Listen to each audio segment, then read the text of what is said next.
The next question is for TJ and Director Tingle. The first question is, as a council member, would you work to retain the primary principles that are existing in the master plan currently, or would you use it as a guide, or would you scrap it altogether? The second question is, how do you see the new general plan improve upon the existing master plan within a few years? All right, so we have an existing city. It's doing really well. There are certain flaws I'm seeing at the moment as an outsider, I'm thinking, why is the school right in the middle? There's congestion. How come they didn't think about putting the school on the outskirts? Okay, things have been done. What do we do from here now, right? Changing a master plan, it's gonna take so much work, so much money. Do we have the money? I'm not sure. We'll find out. If I get picked, I'll let you guys know. But we need to learn how to work with what we have at the moment and make it better. If there is a zoning change, guess what? The 19th power is that, okay? But it has to come from the people. What do they want, right?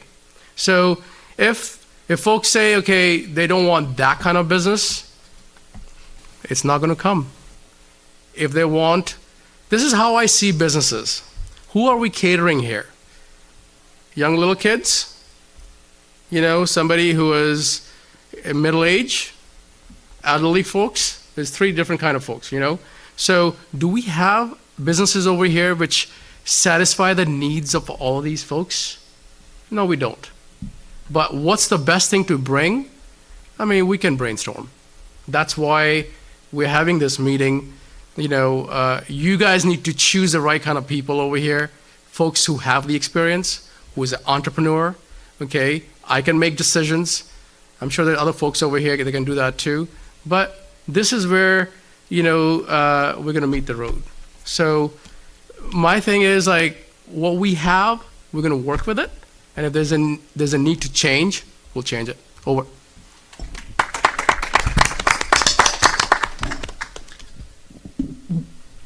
My short answer to the question is that I wouldn't want to scrap the master plan. I would want to use it as a guide.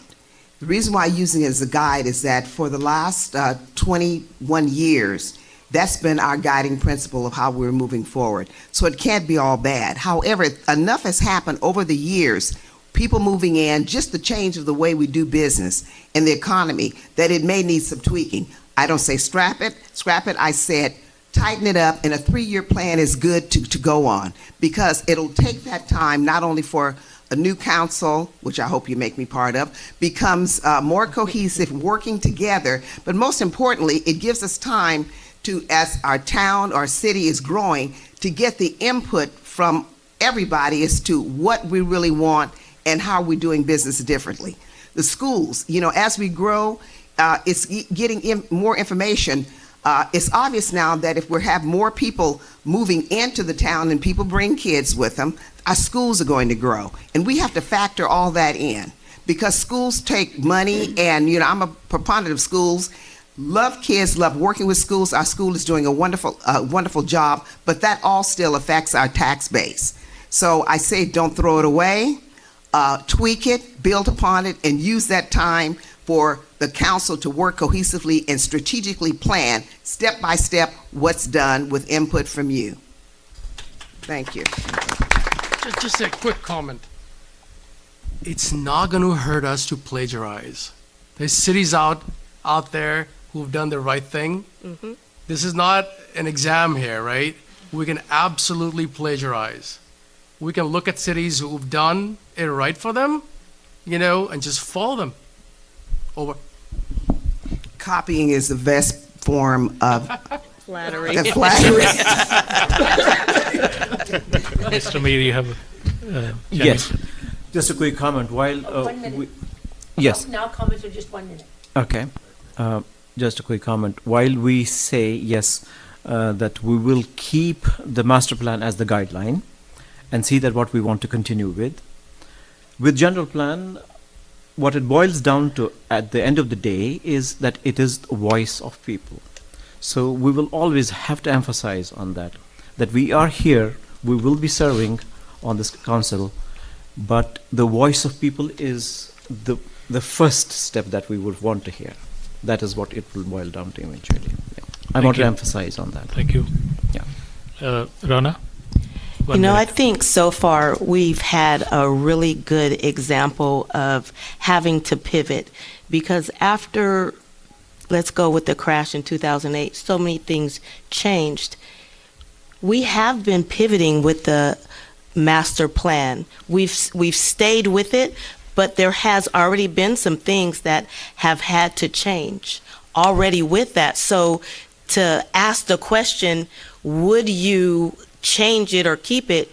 We've already been evolving with the master plan. We've had to change things. The CSD has made different provisions for certain things. For example, the golf course that we were going to have, that had to be scrapped. It's not anybody's fault, but you know, it reminds me of, I'm going to stop because I'm going to respect your 10 fingers. That's okay. Thank you, Rana. Mr. Disco, 1 minute. President Disco. Oh, please. President Disco. Do not. I learned from the best over here. Thank you, Ms. Bernice. You're your candidate. Sorry. So I've always come from a metropolitan area. I've never seen such a structure as the master development because I've never lived inside of a new development. I've seen Irvine evolve around me growing up as a kid. I am in favor of maintaining some of that, but considering the demographic of Mountain House, just in the past 5 years alone, 50% by my presumptive data of Salah, how many exchanges of house sales have happened in 5 years? Was it 5,000?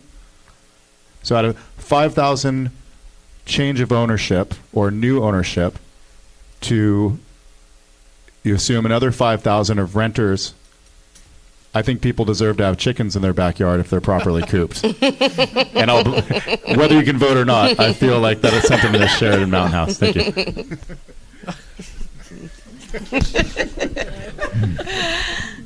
I get myself a goat.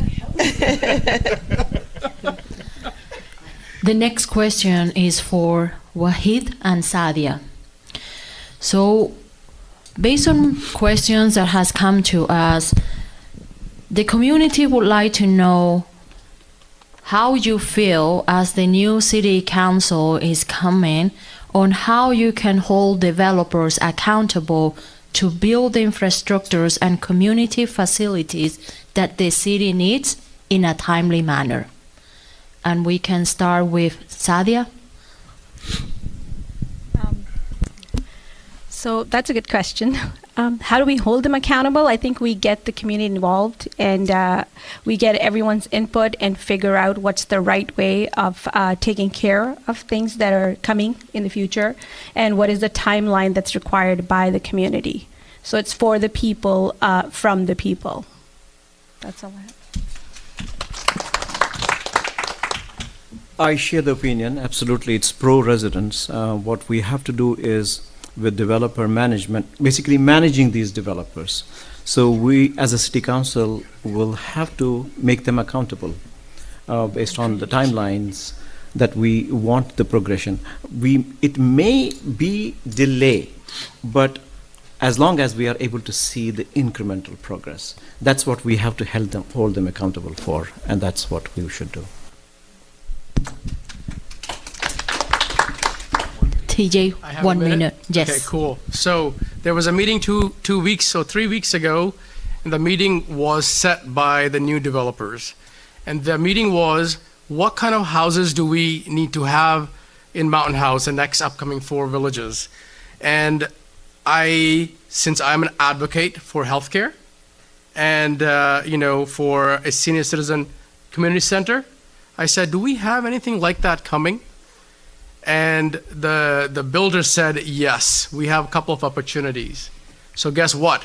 I am going to hold them accountable for saying what they said in that meeting.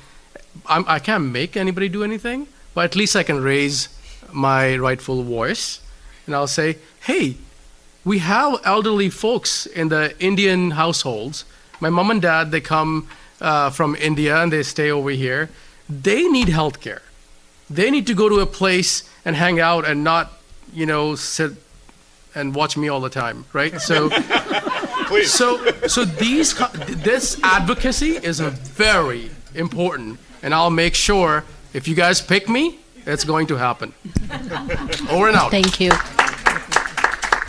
Miss- Thank you. My answer is simple, just 2 words. You keep developers in tow by establishing firm expectations with timelines. That's the only way you get anything done. Tell people what you expect and find out them when they're going to deliver. Hold their feet to the fire. I know that was more than 2 Roger words. that. Thank you. Brian, sir, can I just say something real quick? Yeah, I agree with Bernice on that. We got to hold them accountable. We've been tested before when some of us been on the board prior, but you got to hold them accountable. And when they say they're going to build roads first, or you got to hold them to it. And the best way is having that timeline, and don't let them extend that. Yep. Thank you. That's great. Thank you. So the next question is for Dan Harrison and Ronna Green.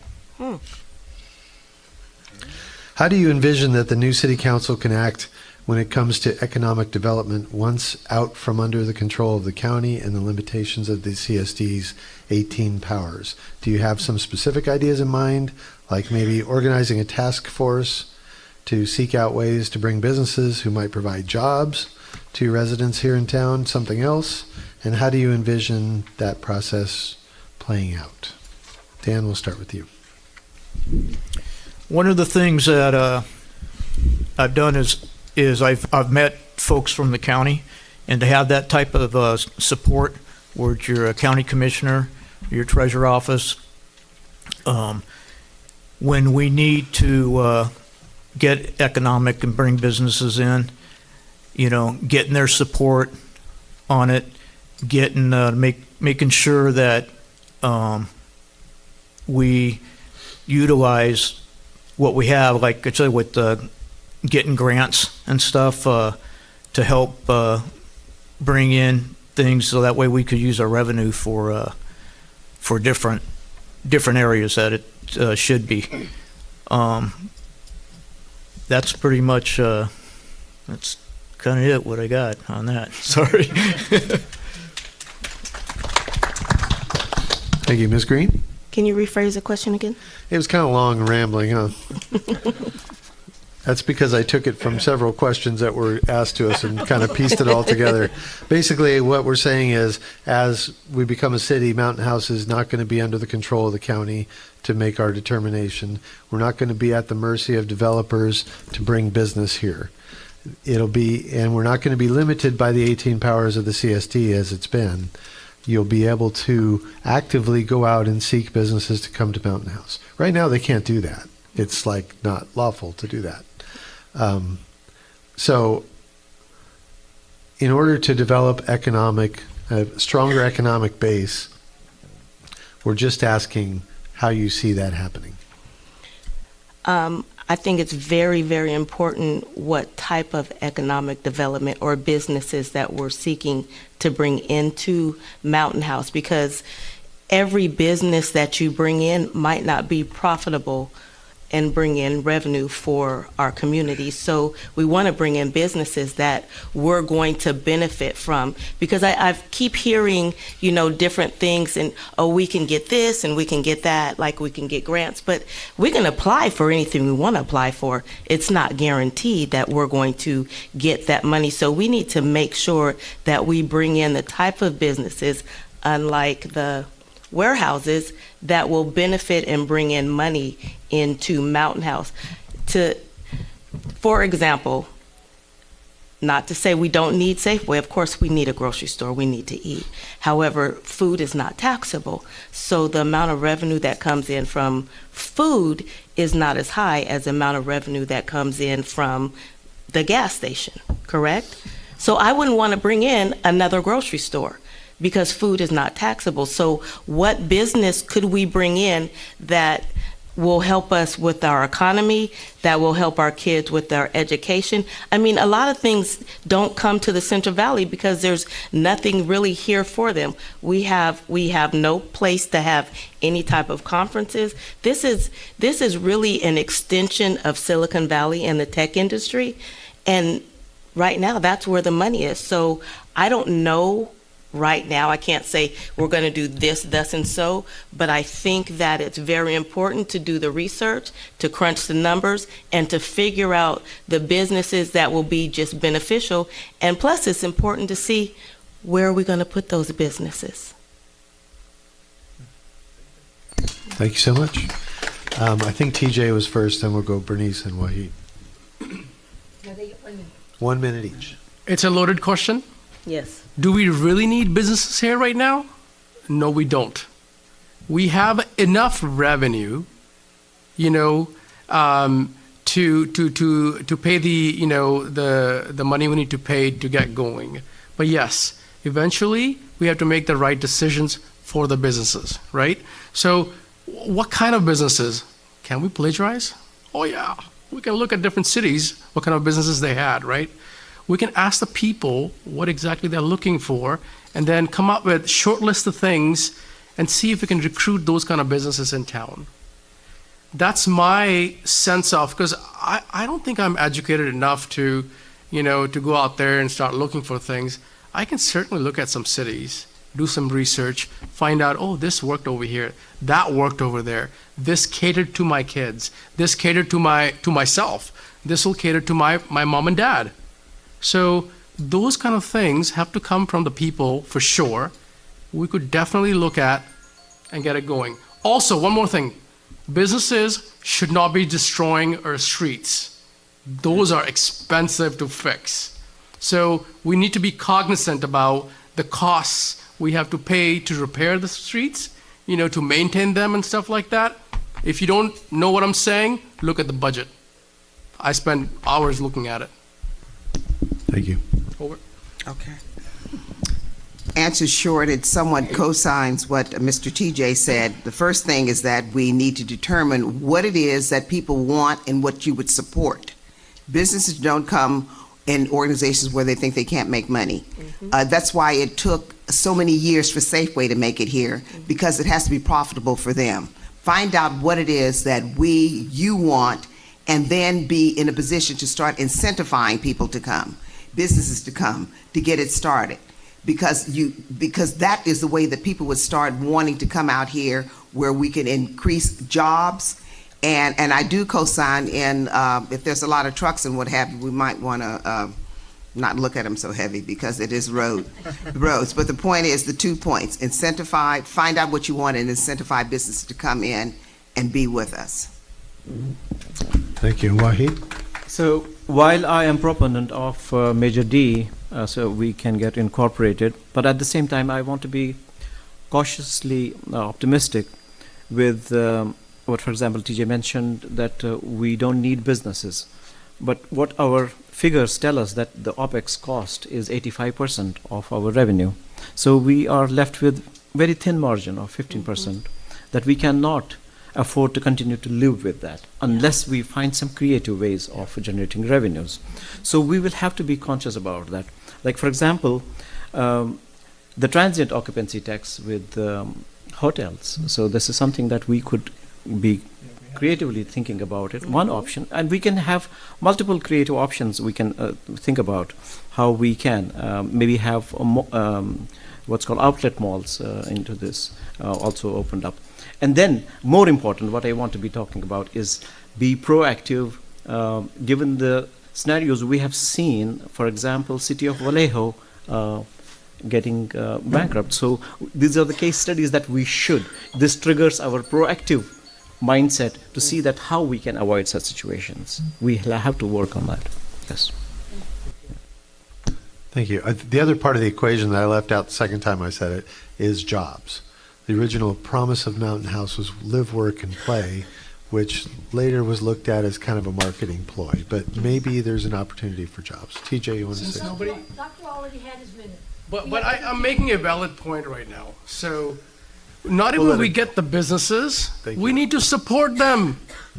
You know, Safeway is not doing that well. Did you guys know that? People would rather go to Walmart and buy stuff. What's going to happen? The prices are going to go up. Stuff is going to sit on the shelves. It's going to expire. You're feeding your kids expired stuff, right? So we got to be cognizant about these things. If you do not support the businesses we are bringing over here, that's not a good scenario as well, too. Over. Thank you. Good point. Let's move on. Unless I miss anybody.